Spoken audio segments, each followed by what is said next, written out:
What's up YouTube? I'm Vaughn and this is the Gear channel where we discuss collectibles, hobbies, cabaret games from tabletop to video games, and today we are starting a brand new series which is Know Your Policy. Now the reason why we're doing this is because all players and judges should be familiar with this policy, so it really protects them of someone that's trying to abuse the policy, or if there's either a judge that are doing incorrect penalties as well.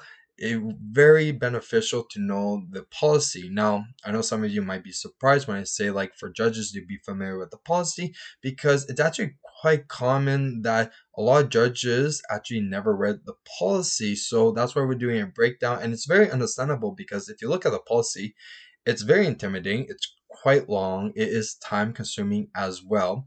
There's a big difference of reading the policy now and how it was reading the policy 10 years ago, because 10 years ago it was actually shorter.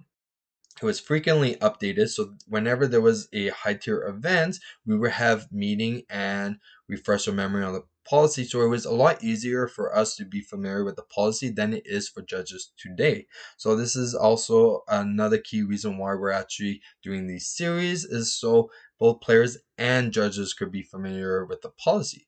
Now, before we begin, friendly reminder as always to like and subscribe, because it really helps the channel a lot and I do really appreciate it. So we are going to be starting with Chapter 1, Philosophy. A, person attending a tournament. B, judges. So we're going to do some breakdowns, some reading, and definitely our own examples for both players and judges to know. And sometimes we are going to point out some negative examples, and this is supposed to be for judges to consider when they're doing investigation, because a good judge has to be very open-minded. They can't be all positive for the community and saying oh, no one ever does cheating or anything like that, and they cannot have a negative mentality of the community as well. So they have to be very open-minded, and they have to consider all these options for them to make the right penalty. So starting first, all persons at a sanctioned or official tournament share the responsibility for maintaining a fair and consistent event by understanding and adhering to their roles in the tournament. Now, it says sanctioned and official tournament. Now, some of you might be thinking, aren't they both the same? Well, sanctioned, most of you already know, a sanctioned tournament is by a store organized, recognized by Konami, and usually they have the OTS packs. But the official tournament has to do more of if there's a tournament that is hosting, let's say for a console, okay, for them to also follow this policy, because it's beneficial for everyone that all players and judges are following one policy when they're playing the game Yu-Gi-Oh! So this is why it's pointing out sanctioned and official tournaments, is that wherever you go to play, it should have this policy so everyone is familiar with one document. So official policy documents, both tournament policy and penalty policy, are intended to educate all persons on correct and expected behavior at tournament. Official policy documents may not serve as a resource for persons to attempt to take advantage of one another through rule sharking or otherwise attempting to influence the decision of a judge or tournament official. So it's going to go into a little example of rule sharking. So rule sharking is defined as using rules and policy in an attempt to gain an advantage instead of to ensure a fair and consistent gameplay. Rule sharking is considered an unsporting conduct minor infraction. Please see section 1A and 4H1 of this document for more information. Now, we're definitely going to get here eventually, because we're going to be posting weekly each chapter. So we're going to go in more details, but where we're going to go into details of rule sharking, for example, let's say your opponent did an illegal activation, okay? Instead of calling the judge right away, you prolong it to a point that it's a irreparable game state, so they can't repair that game state, and then you call a judge, so you are hoping for the judge to issue a game loss. So instead of just winning like you're supposed to do with either the life points to 0 or deck your opponent out, you are trying to win by a judge penalty. So that is the definition of rule sharking. And I know some of you would be like, no, sharking could also be not taking back plays or stuff like that. It's no, that has to do with more communication And we are going to get into that, which I'm very excited for. But no, that is not shocking whatsoever. Shocking is literally this definition and this definition alone.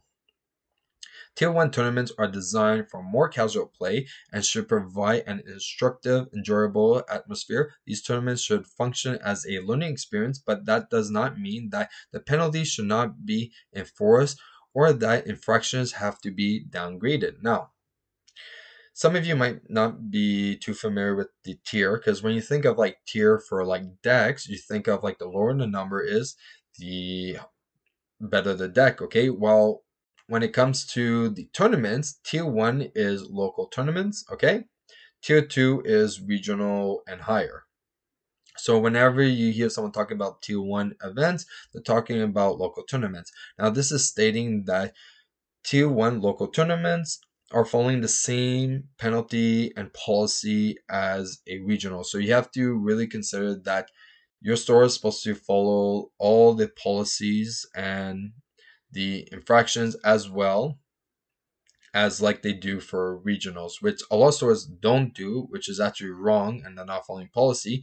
But this is what is like the best example, and it actually shows in the policy that you must enforce it like that.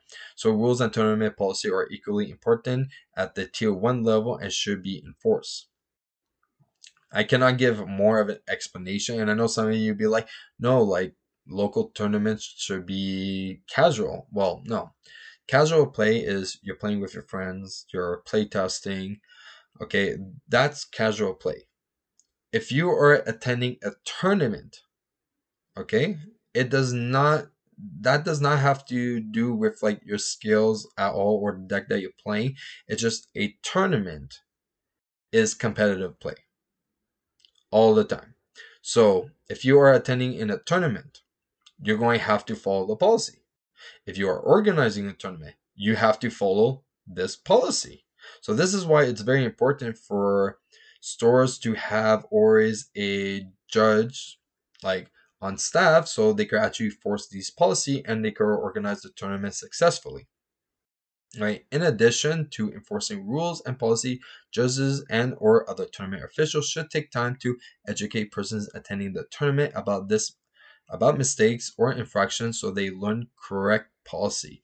So this is important, and this is something a lot of judges don't do. So when a judge answers a judge call, sometimes they do explanation for a ruling, sometimes they go in and gives a penalty, but they don't really explain the penalty process in details, which is a big issue because when you don't explain these type of information, then it makes a possibility of repeating the same penalties because you don't have a clear understanding. So the whole point of it is to educate players so they don't accumulate penalties, so they don't make the same mistake repeatedly. So this is something that a lot of judges need work on, and they definitely have to explain the rulings better. They definitely have to explain reasons for the penalties, like especially like the specifics. Some of you might think like, no, that's very like time consuming. Well, that's your job as a judge. You're supposed to take the time for this.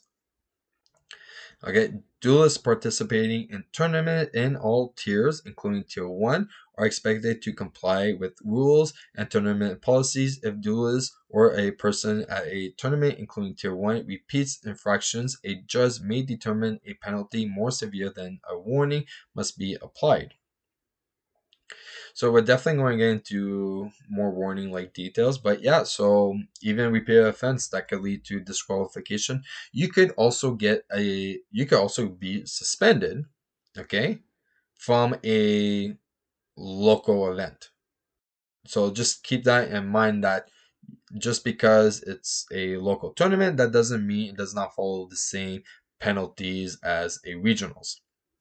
So tier 2 and higher tournaments are more competitive events and require the highest level of rulings and policy enforcement. Now this I think is kind of weird that they added this because you did a whole demonstration showing like how important is tier 1 policy, like to follow the policy as like a local tournament to a regional, and now you're saying like you have to enforce higher level rulings and policy enforcement. Like that I don't know. I think this should actually just be removed. It's so irrelevant because you have all this saying like how important it is for a tier one event to meet the same policy as like tier two or higher, and then you're saying, and don't forget tier two, you need the highest level ruling and policy enforcements. Like, yeah, I think they should just remove that part.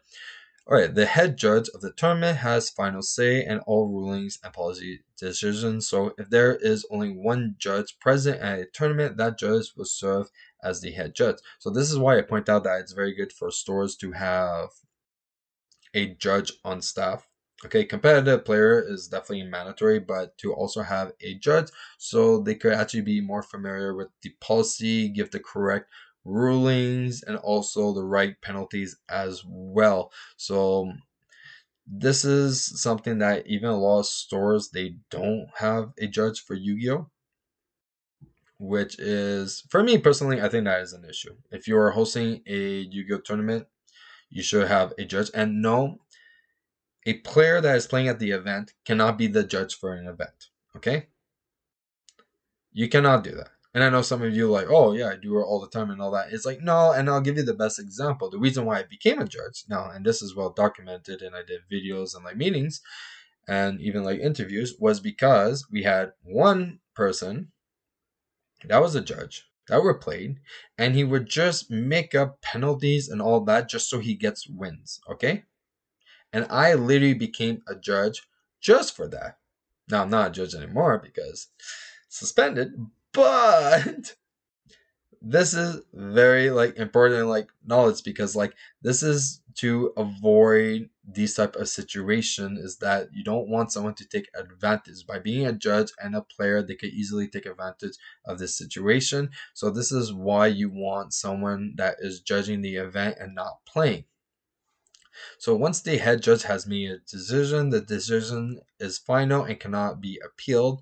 Now, I'm not too crazy about this because if we're talking about like higher tier events, 100%. If we're talking about local events, that's very debatable. Tier 3 events may have assistant head judges on staff who will also fulfill most duties of the head judge.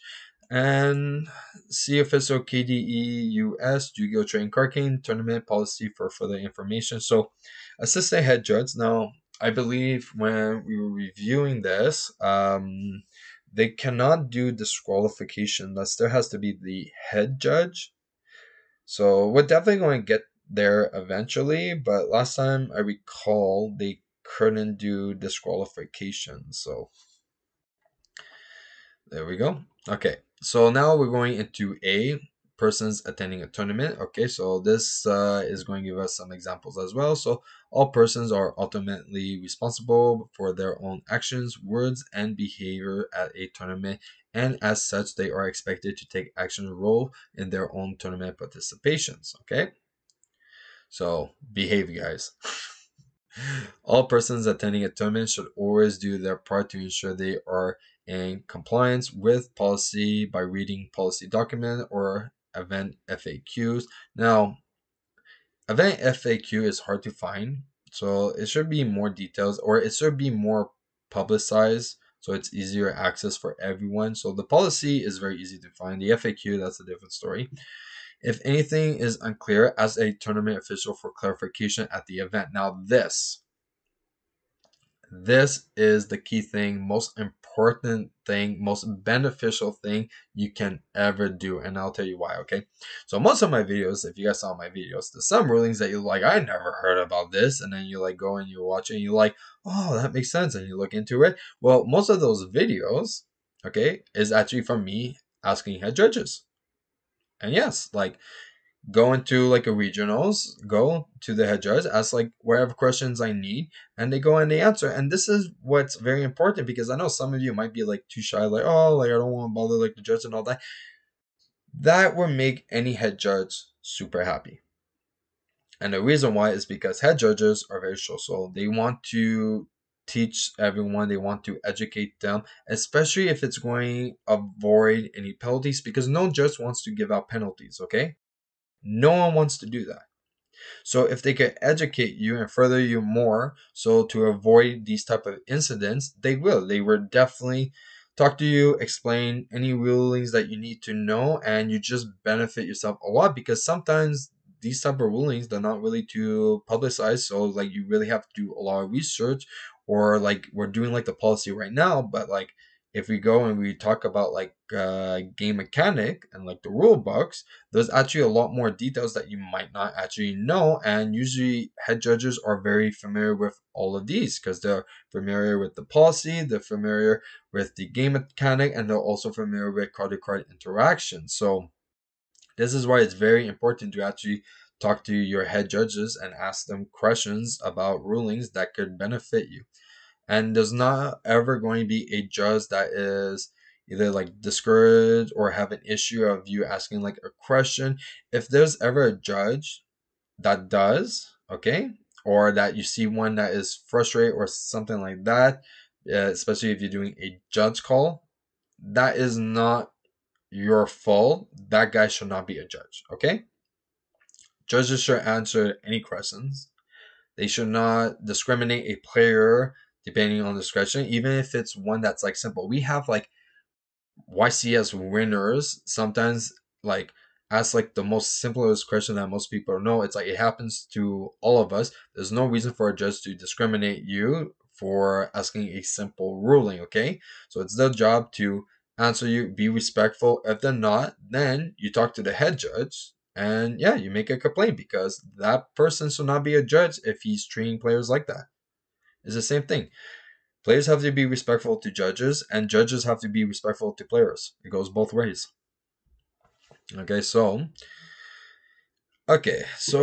now we just went, and all persons are responsible to understand when a judge call is appropriate. Now it's going to go to appropriate and examples. So if there is a concern about ruling or policy, a judge should be called at the moment the concern arises, which is very important because we did talk about before about the rule sharking, that if you like delayed it, yeah, that would be like rule sharking. But also it's for like the judges not to have these type of suspicion, because if there's an illegal play and you call the judge right away, okay, perfect.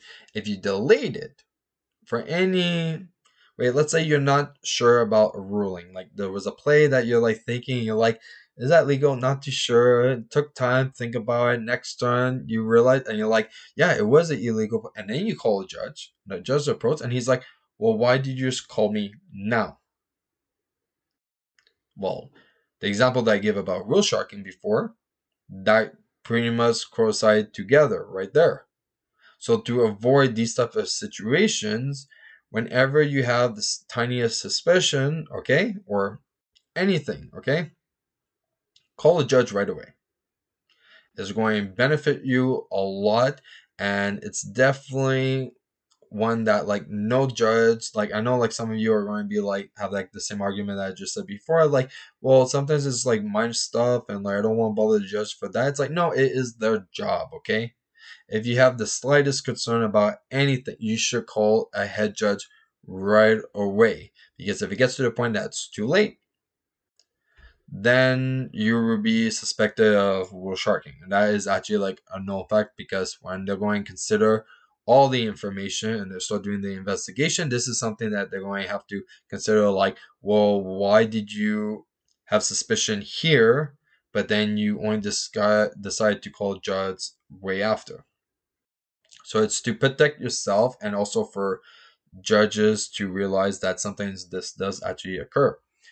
So the intent of the judge call is to ensure a fair and consistent tournament. So now we have example appropriate. So duelist A activates Pot of Desires, okay, and banishes 10 cards from the top of the deck. Before Duelist A can resolve the card effect, Duelist B stops them and calls a judge. Earlier in the turn, Duelist A activated Pot of Extravagant, which prevents Duelist A from drawing cards for the rest of the turn. Since Duelist A did not draw cards from Pot of Desires, the game state can be repaired. The banished cards are placed back on top of the deck in the same order, and Pot of Desires is added back to the Duelist's hand. The judge then issues Duelist A PA minor. Now, PA minor is um, pros, uh, my apology, procedural error. Okay, so here, if we go at the top right here, we're going to see a breakdown. So yeah, so procedural errors. So there's minor, which is a warning. There's major, which is a game loss. There's strict, which is a match loss. And also another thing that we're going to get into is also unsporting conduct. So there's warnings, there's game loss, there's severe disqualification, there's cheating disqualification. Severe can also lead towards suspension, like myself. Yep, there's no one better to explain the policy than someone that had enforced penalties and also received penalties. Yeah, good times. I'm definitely going to do my judge license again. Super excited.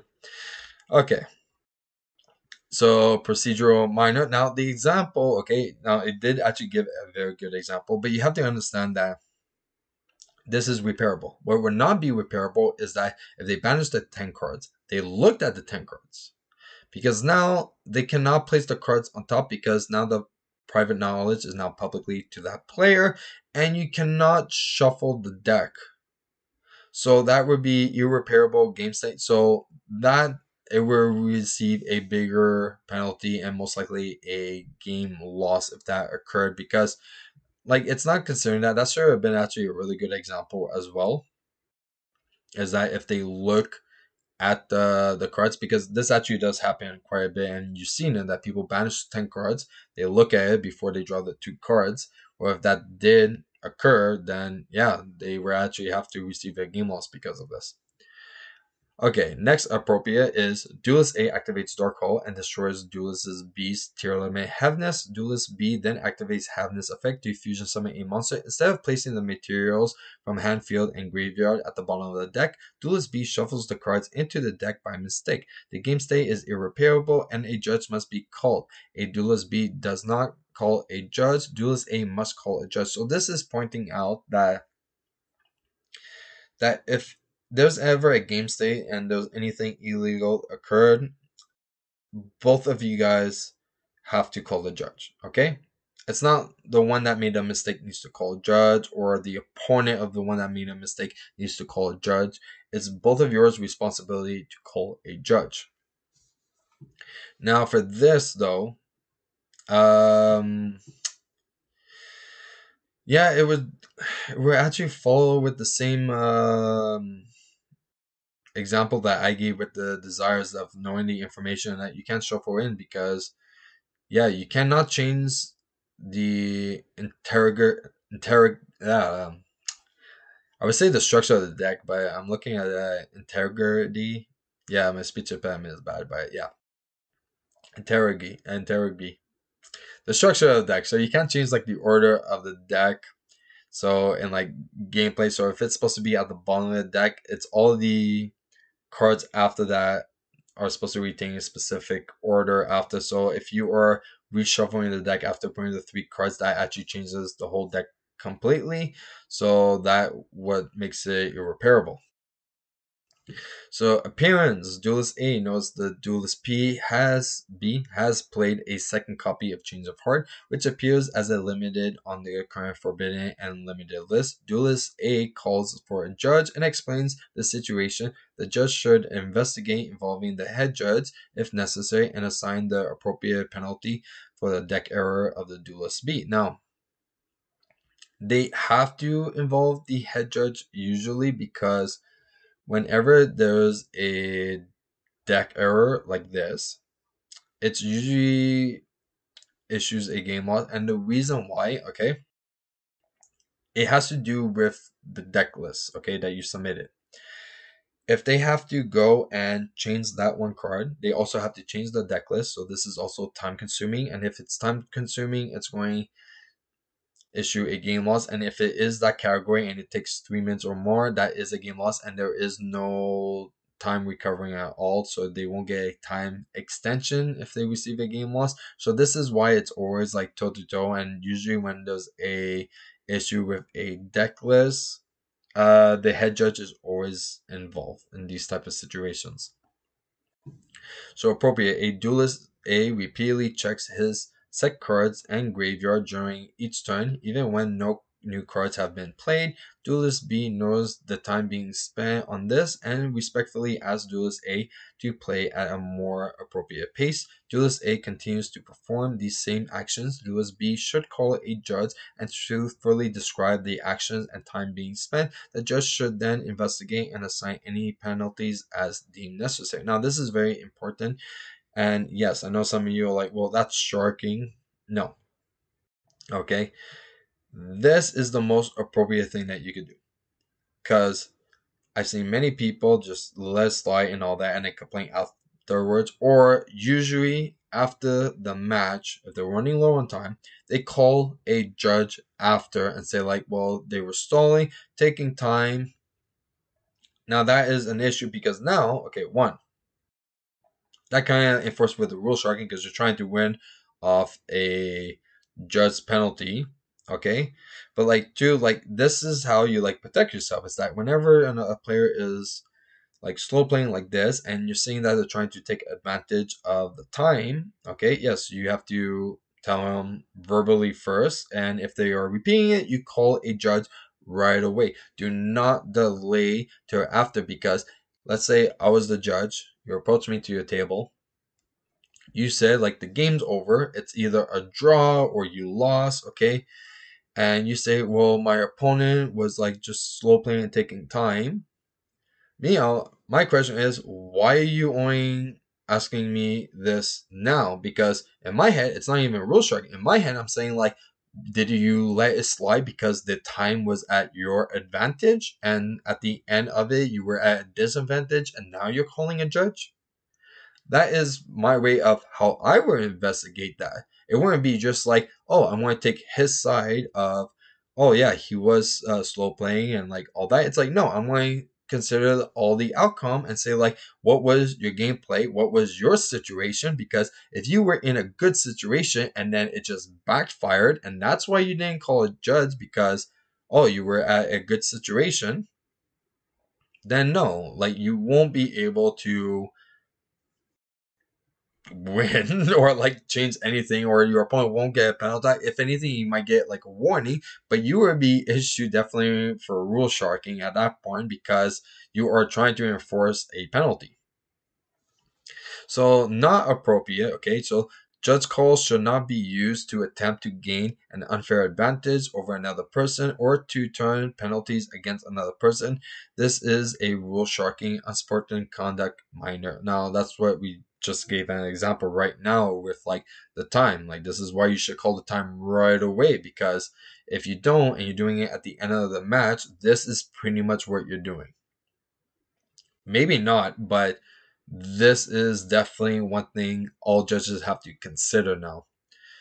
So, judge calls should not be used to seek loopholes in policy to attempt to gain an unfair advantage or attempt to use rulings or policy to misrepresent the game state. This is unsportsmanlike conduct cheating, which is very true. This is something that you can actually see many times when involving time rulings, changing phases as well. So, it is something that you definitely have to look out for players to try to like abuse on. Judge calls should not be used with the intent to specifically penalize another person, gain an unfair advantage, or misrepresent the game state. There you go. That's pretty much the same thing, but yeah. Now we're going to go into examples of not appropriate unsportsman conduct minors. Okay, and yeah, we have minors and then we have cheating. Duelist A activates Pot of Desires and banishes 10 cards from the top of the deck. So, pretty similar example as the previous. Before Duelist A can resolve the card effect, Duelist B stops them and calls a judge. Earlier in the turn, Duelist A had activated Pot of Extravagance, which prevents Duelist A from drawing cards for the rest of the turn. Although Duelist A did not add any cards to the hand, Duelist B tells the judge that Duelist A procedural error should still get a game lost. The judge should issue Duelist A PE minor and Duelist B a UC minor. Now, this I don't like this example, and I'll tell you why.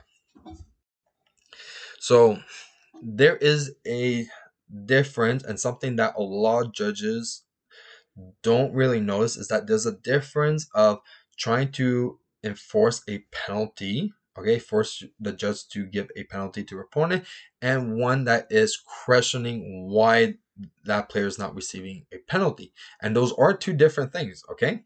Like I did, like the video there was the player A, okay, received a penalty for illegal activation. His opponent, the illegal activation, did not receive a penalty. Player A asked the judge how come he did not receive a penalty for the illegal activation, and the judge said that he would give him a penalty for unsportsmanlike conduct for rule sharking. Now, let me tell you, that is not right.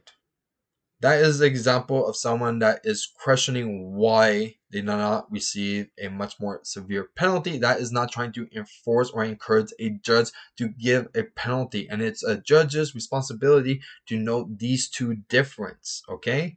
Because they are a big difference. And this is something that all the judges have to realize when they're actually dealing with players. And this is something that even players have to realize as well, that like, you are allowed to question why a penalty was given, because at the beginning that we got over here, the first question that we had of explanation over here, presenting tournament, okay, ensure compliance policy and expect, okay, so it's the one at the top for unclear as tournament officials, reading policy and document. Okay, and it's the explanation one that we're looking for, because we just read it. Where was it? There was a okay, head judge, okay, decisions, a person ultimate responsibility, okay, presenting tournament or as part, okay, unclear as tournament officials. For clarification, a person are responsible to understand when the judges call appropriate. If there is a concern about ruling, policy should be called by the moment concern arises. Intended judges call to ensure a fair and consistent tournament. I think I lost where we were.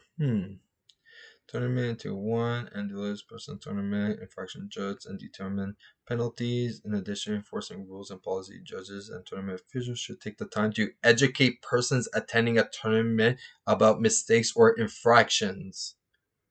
Right there, okay? This, here, let me just highlight it right here. That is showing you that you are allowed to ask, especially for penalties. And I see a lot of judges, okay, get upset by this, and they try to enforce a rule sharking, but it's literally in the policy that players are allowed to ask these types of specific questions. There is no issue. That player wasn't trying to manipulate you. They're not trying to enforce a penalty. They are asking you your process and how you are giving the penalty and why it was not much more severe. There's a big difference into that, okay? So now we're going to go into example, because I think I read judge calls should not be used with the intent of specifically penalize another person, gain unfair advantage. Yeah, so we read that. So yeah, so now for the power extravagance that you see for the UC minor, okay? This is why I'm not too fond about this example, is because it's not so detailed of it, and it's definitely should show alternatives as well. So where judges should be looking for exactly how to determine if it's one that's trying to be enforced and manipulated, and one that is being more like questioned about. So those are two very different things. Another not appropriate is, okay, unsporting minor. So during the first game in the match, Duelist A activates Imperial Iron Wall. Duelist B calls for a judge and demands a deck check for the Duelist A, claiming that it must be a side deck card because nobody included in the main deck. The judge should investigate to see if Duelist B has an actual knowledge of the content of the Duelist A deck. If they do not, the judge should issue a UC minor infraction to Duelist B. Like, this is true, like 100%. yeah, he should actually receive a minor because of suspicion. Um, but the thing is that the judge is also going to investigate and check the deck list as well of player A. And if player A did actually move the side deck card into the main deck, he will also be penalized as well. And he will actually still receive the minor because ideally there's no, that's a hard one because there's no reason to expect someone is cheating unless if like you are trying to take the advantage of the penalty. Like it's very hard because even like some people play side decks like all the time or takes a side deck, and the fact that you're trying to demand a deck check because of this, then most likely you are trying to attempt a war sharking. Like it's, if there was something that was like cited in that is only for your specific deck or something like that, like no matter what, I don't see how, there's no situation that I won't see how both players won't receive a penalty. Like this is something that no one's going to win at all. But it might be true though. Like player A might actually done it and receive a greater penalty, but you are still going to receive a penalty for rule sharking because that is what you were trying to enforce no matter what. If it backfired, it backfired, but if you win, like you did try to enforce that. So, not appropriate, you see cheating. Duelist A activates Paw of Desires and banishes 10 cards from the top of the deck. Duelist B remembers that Duelist A had activated Paw of Extravagance this turn, but intentionally waits for Duelist A to resolve the effect of Paw of Desires. After Duelist A draws 2 cards and shuffles them into their hand, Duelist B calls a judge. Duelist B insists that Paw of Desires could not have been activated, and since the 2 cards drawn can no longer be identified, Duelist A should receive a game loss. The judge believes Duelist B deliberately waited for the irreparable game state and informs the head judge, who should investigate whether Duelist B's timing was intended and secure game loss against Duelist A. And the head, I'm sorry I'm laughing, but yeah, it's like the example, but the head judge decides it was intentionally. Duelist A receives a PE minor and the head judge disqualifies Duelist B. Now, the reason why I'm laughing, okay, yes, we just gave an example, but they write it as if this is what's going to happen, okay? They write it that this is the exact like scenario, like yes, they're going like for Duelist should receive a game loss. It's like no, they're not going like say that, okay, at all, and they're not going like admit for like later recognizing. Like this is why like they give too much information out that it looks like it's just like a narrative, like a story that you're going to look for this exact thing, this specific situation, and then you're going to manipulate it and then like just tweak it a bit, and then so you could determine if someone is trying to rule shark. But the thing is that half of this thing is gone for most of like the rule sharking. So I'll tell you right now that they're not going, the player, okay, that called the judge, he's not going to offer a game loss for it. He's just going like call a judge and ask like a question and all that, and it's your job to probe these questions. Okay, you have to ask these questions of when did they notice, especially like specific timing and all that, and when did they draw the cards, and how long did it take for them to actually draw the cards. Because if you're waiting for a response and they said like, yeah, I noticed like when you banished 10, and then he's like, well, you drew 2 cards after that. How long did you take to like draw 2 cards? Did you draw them right away? Did you have time to process, or did you shuffle it?